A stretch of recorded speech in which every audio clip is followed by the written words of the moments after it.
So it's Saturday morning this morning. What is today's date? The 25th of January. It's about 36, 38 degrees out here this morning. Impeachment trials going on. My wife's watching TV at the house. I couldn't sit there and just keep listening to it and watching it, so I came outside. I'm going to try to work on this area down here this year. I've got overgrown pasture field just on the other side of this fence row right here. I've got my pine thicket, hardwood thicket. Pines are dying, hardwoods are coming in just above me up on the hillside here. This right here behind me is kind of a stand of cedars, and I call it like a soft edge. It's a good transition area between the thicket and the overgrown field down here. This field I mow, either I mow it or my uncle mows it once a year, so it stays tall all through deer season, and we mow it down in the early spring just before turkey season. There's a pond back down here in the corner. There's a lot of undergrowth back in here. I've been kind of snipping on it yesterday during the rain a little bit, but I'm going to try to work on it here today. It's actually starting to drizzle again now. It wasn't supposed to, but it's coming in. I'm going to try to clean this area up. I've got several large trees in here that I'm going to look into putting a stand in this coming fall. So like I said, it's late January. I'm already working on my 2020 property management plan. I've already got food plots laid out, maintaining some old trails that were here. I've had trail cameras running this whole time, trying to take inventory of what survived the deer season. Also trying to get prepared for turkey season coming in. So I've got all this stuff. I think I just saw a deer run across the hillside up there in front of me. So I've just got a lot of stuff going on here.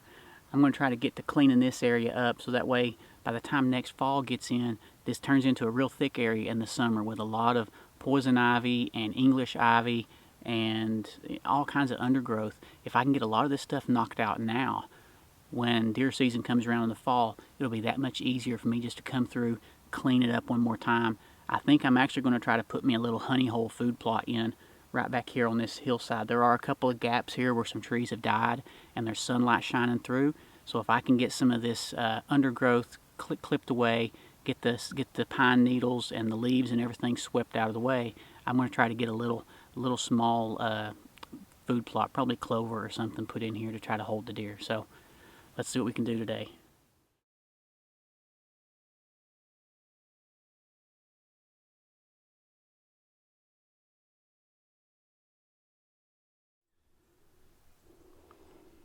Well, here's what we're looking at so far.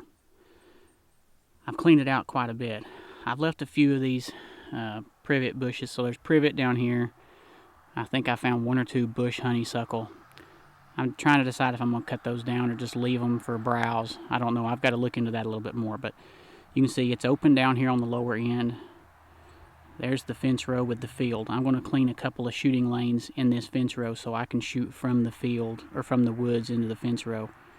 But as you go up the hill, see it's still open. And then as you transition back into the border between the hardwoods and the pines, it begins to get thick again. And then this is looking back the other direction. So the deer just travel along this fence row. And they tend to stay on the uphill side of the fence up here in this soft edge right here. I believe that's partially because I let the field on the other side of the fence grow up during deer season. So like I said before, I usually bush hog it in March, and I let it grow up the rest of the year. So it gives them bedding habitat.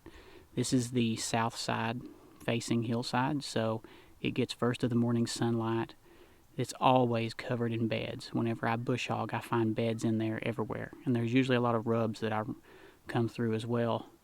But the deer tend to travel along this soft edge on the upper side of this fence row. It's just an easier travel corridor for them.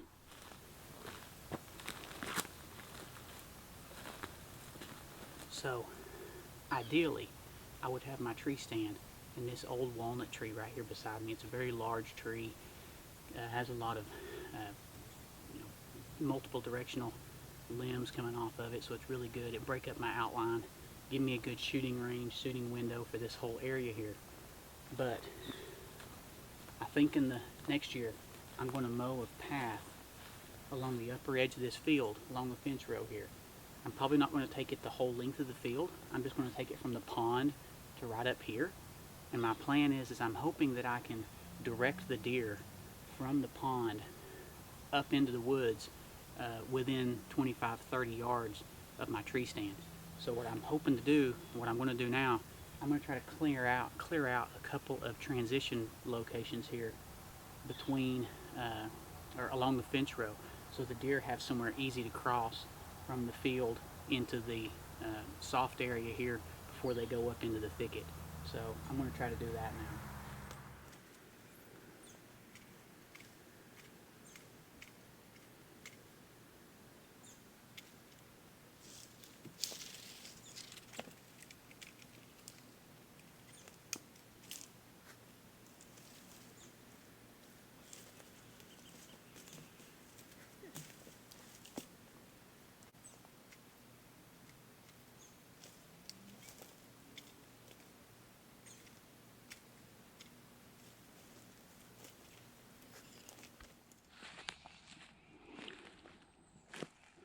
Okay, well, I'm about to call it a morning down here.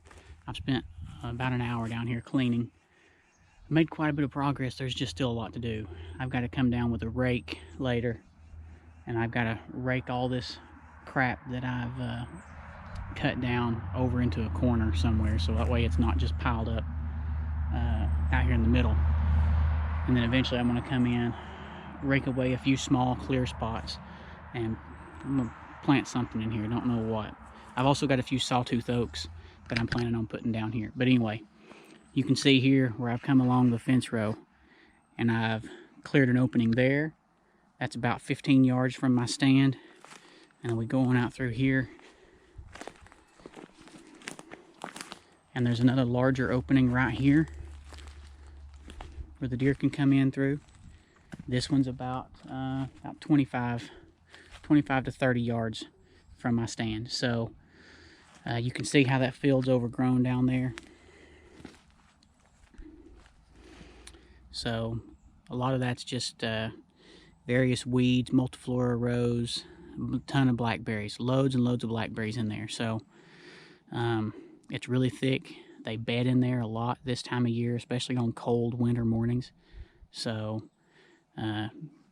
anyway, but slowly making progress here. As you can see, starting to get it cleaned up a little bit. Here's the area I'm really focusing on, is from here back that direction. So if I can get this cleaned out, it's about clear to the point that I want it to be. I just need to come through, drag all the scrap, all the debris that I clipped out of the way, and then I can have it all ready for food plot late summertime, give or take. All right, I'm calling it a day.